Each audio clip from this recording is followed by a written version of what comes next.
পরকীয়ার জেরে আবারও ভাঙন এক বিবাহিত জীবনে। কলকাতার ব্রহ্মপুর বাসরণের বাসিন্দা পুনম গোপাল এমনটাই অভিযোগ করলেন তার স্বামী আর শঙ্কর গোপালের নামে। তিনি জানান তার শ্বশুর আর রাজা গোপালের পুত্র আর শঙ্কর গোপালের সাথে তার বিবাহিত জীবন দীর্ঘ 24 বছরের। তার 22 বছরের ও 19 বছরের দুটি পুত্র সন্তান রয়েছে।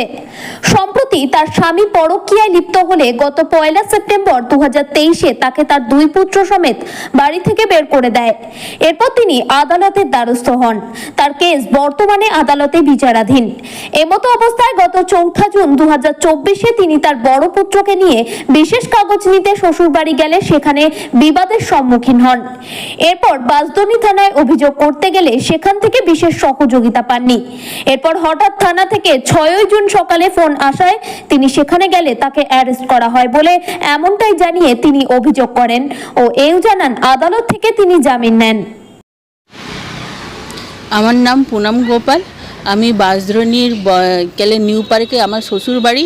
আমি থাকি ব্রহ্মপুর বাদামতলা। আমার বাদামতলায় থাকেন কেন আপনার ওখানে শ্বশুর বাড়িতে? আমার 2023 সালের সেপ্টেম্বর মাসে আমার বর আমাকে আর দুই ছেলেকে ঘর থেকে বার করে দেয়।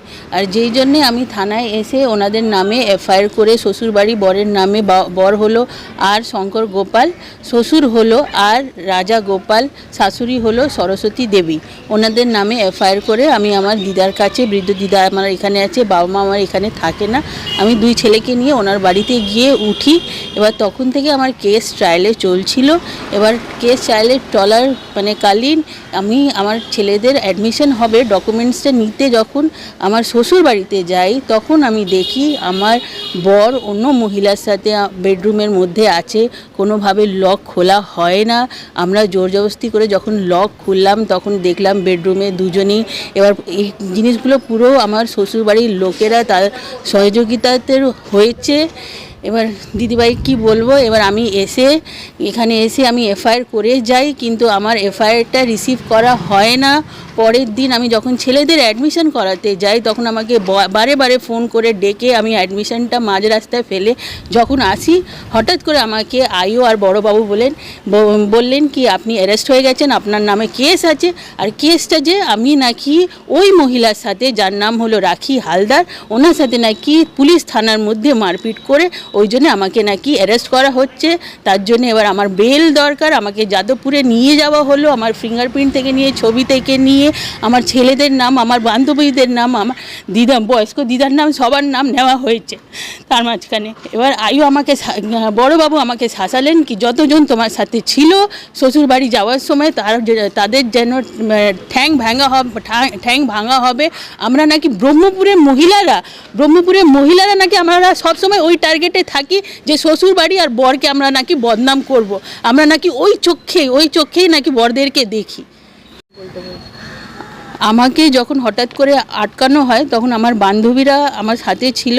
এবার আপনারা ওদের কাছেও একটু শুনুন যে ঘটনাটা পুরোটা কীভাবে ঘটলো।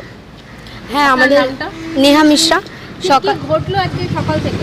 সকালবেলা আমার বান্ধবীর একটা ফোন আসলো যে ও কলেজ যাচ্ছিল ছেলের অ্যাডমিশন করাতে। তখন ফোন করলো যে তাড়াতাড়ি আয়, আমাকে থানা থেকে ফোন এসছে।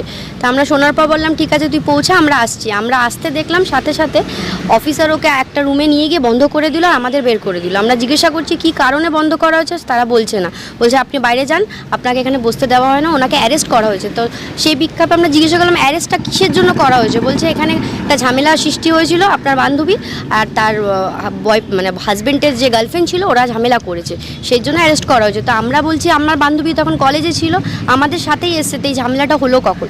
তখন আমাদেরকে বাজেভাবে বার করে দেওয়া হয়েছে, বলছে আমাদের কোনো কথা শুনবো না, আপনারা যান, যা ইচ্ছা তাই করুন, অ্যারেস্ট হয়ে গেছে। তখন আমরা না পেরে, লিখিত কিচ্ছু দেয়নি আমাদের, কোনো ওয়ারেন্টের কোনো লিখিত পেপার দেওয়া হয়নি। তখন আর না পেরে আমরা আমাদের নিজেদের যে লয়ার আছে তাদেরকে কল করি, তাদেরকে ডাকি, তখন তারা এসে এই জিনিসটাকে হ্যান্ডেল করে। সকাল 10:30 থেকে নিয়ে আজকে এখন 4-5টা বাজে, না খাওয়া না দাওয়া, এতটা মেন্টাল হ্যারেস করাচ্ছে। ইভেন তার হাজব্যান্ড এসে আমাদের থ্রেট দিচ্ছে যে মেরে দেবো, দেখে নেবো, গুন্ডা পাঠিয়ে দেবো, তোমরা এর মধ্যে ইনভলভ আছো তো এবার তোমাদেরও ছাড়বো না। মানে এত রকমভাবে মেন্টাল টর্চার করা হচ্ছে যে আমরা নিজেরাই এখন ভয় পাচ্ছি যে কি করব বা কি করা যায়। তাই জন্য সাহায্য চাইছি আপনাদের কাছে। আমার প্রশাসনের কাছে অনুরোধ হাত জোর করে যে বিষয়টাকে একটু দেখা উচিত, কেন একটা মেয়ে তার বাচ্চাকে নিয়ে 6 মাস ধরে সাফার করছে, টাকা পয়সার তো কোনো হেল্প পাচ্ছেই না, মেন্টালিও টর্চার হচ্ছে। আমরা বন্ধুরা তার পাশে দাঁড়িয়েছি বলে আমাদেরও mental torture, even physical torture করা হচ্ছে।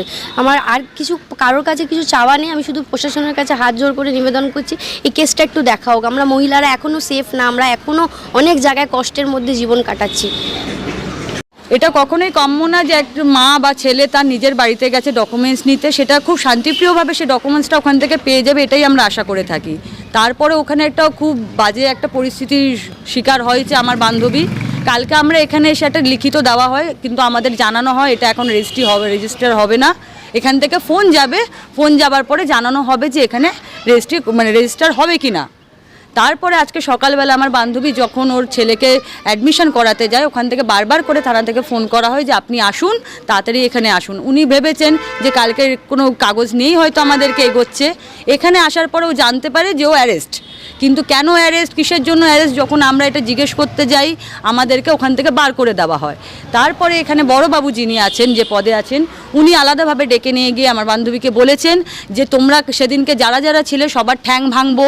আমরা দেখুন আইনের কাছে আসি কেন, আমরা নিজেদের কি বলবো, আমাদের দাবিটা রাখার জন্য। আমরা যে ভোগ করছি সেটা যেন না হয়, আমাদের যে মিথ্যে করছে, অ্যালিগেশন আনছে, সেটা যেন না হয়। সেখানে যদি সবার রক্ষার্থে সেইখানে যদি আমরা এসে দেখি যে আমরা মেয়েরা কেউ সুরক্ষিতই নেই, তাহলে যাবো কার কাছে? আইন ছাড়া আমাদের দেশে তো আর কেউ নেই যারা আমাদের সেই ন্যায্য বিচারটা দেবে। আমরা তো ন্যায্য বিচার আইনের কাছেই নিতে আসবো, কিন্তু আমরা এটা এখানে এসে পাইনি। আজকে আমরা খুব হতাশ। এবং ওনার হাজবেন্ড যখন ওনারা ঢুকেন, পুরো শ্বশুরবাড়ির ফ্যামিলি ঢোকেন, আমরা বাইরে দাঁড়িয়েছিলাম, আমাদেরকে পুরো পয়েন্ট আউট করে গায়ে হাত দিয়ে বলা হয় যে আজকে রাতের মধ্যে সবাইকে আমরা দেখে নেব। হাজবেন্ড তো একদম ড্রাঙ্ক, ওখানে যতজন এসেছিল মোটামুটি সবাই ড্রাঙ্ক। সেটা থানার সামনেই দেখা হয়েছে যে তারা ড্রাঙ্ক অবস্থায় দাঁড়াতে পারছে না। থানার মধ্যে দাঁড়িয়ে আমাদেরকে পয়েন্ট আউট করে বলা হয়েছে একে একে একে আজকে রাতের মধ্যে সবাইকে আমরা দেখে নেব।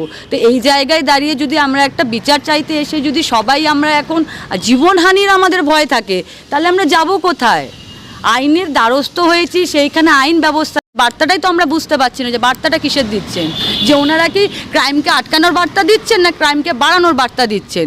তাহলে 20 বছর 25 বছর একটা মেয়ে তার সংসার, শ্বশুরবাড়িকে তার জীবন শরীর সব কিছু দেওয়ার পরে যদি 20 বছর পরে শোনে যে তার কোনো মূল্য নেই, তার শ্বশুরবাড়ির লোক 25 বছর পরে তাকে মানছে না বউ হিসেবে, অন্য আরেকটা মেয়েকে মানছে, তাহলে এর সিকিউরিটিটা কে দেবে? সিকিউরিটি তো আমাদের চাই। এইটা আমি আজকে যে দাবিটা নিয়ে এসেছি, এটা আমার বন্ধুর জন্য শুধু নয়, আমাদের দেশে যত মহিলা আছে আমি সবার দাবি নিয়ে কথাটা বলছি। যদি থানা এরকমভাবে বলে যে আপনি দাবি রাখতে পারেন না শ্বশুরবাড়িতে, তাহলে আমার মনে হয় আমাদের মতন মেয়েদের তাহলে জীবিত থাকা উচিত না, মরে যাবাই হবে উচিত। যত আইনের দ্বারস্থে যত কোর্ট কেস আছে ডিভোর্সের, হ্যাঁ কোর্টে গেছি, কোর্টে আমরা এটাও বলেছে যে এই বয়সে এসে ডিভোর্স না হোক। একটা ওনার হাজব্যান্ড আমার সঙ্গে থাকতে চাইছে না, আমার হাজব্যান্ড ঠিক আছে চলো আমি থাকছি আলাদা, কিন্তু বাচ্চাগুলোর তো পড়াশোনা খাওয়া দাওয়া তো রয়েছে। ইভেন থানা থেকে এটাও বলছে যে 18 বছর হয়ে গেলে নাকি ছেলের কোনো দায়িত্ব নাকি বাবা নেয় না। এই বার্তাগুলো আমরা যে থানা থেকে পাচ্ছি, এই বার্তাগুলোই আমরা আপনাদের সামনে দিচ্ছি। তাহলে এটাই জনগণের জন্য তাহলে এটাই লাগু হবে যে আমরা বাঁশদ্রোণী থানায় আমাদেরকে বলছে 18 বছর হয়ে গেলে নাকি বাবার কোনো দায়িত্ব থাকে না, সে নাকি তখন নিজের খাবে নিজের পড়বে। তাহলে কি এডুকেশনটা তাহলে আমাদের দেশে তাহলে এডুকেশনের দাম নেই? এটাই বলতে চাইছে যে বাচ্চাদের কোনো শিক্ষাগত যোগ্যতা তাহলে দরকার নেই। 18 বছরের আমার বাবা যখন আমাকে আমার মাকে ছেড়ে দিচ্ছে, আমি গিয়ে একটা জোন মজুরের খাটবো, আমি একটা কোনো পড়াশোনা শিখে আমি কোনো চাকরি করতে পারবো না। এটাই তো তাহলে তার বাবার কি আর্থিক সামর্থ্য আছে? প্রচুর, 3টে বাড়ি আছে, প্রচুর আর্থিক সামর্থ্য, ক্যাটারিংয়ের বিজনেস করে। ওনার বাড়ি দেখলেই মানুষ বুঝে যাবে, আশেপাশের লোক সবাই আমাদেরকে আমার বান্ধবীকে সাপোর্ট করছে। ইভেন যে ওই মহিলার পাড়ায় যে সেখানে আমরা কোনো নিজস্ব কোনোভাবে কোনো পদক্ষেপ নিইনি। আমরা লোকাল ক্লাবকে জানিয়েছি, ফ্ল্যাট সেক্রেটারিকে জানিয়েছি, আমরা নিজেরা কোনোভাবে আইন হাতে নিইনি।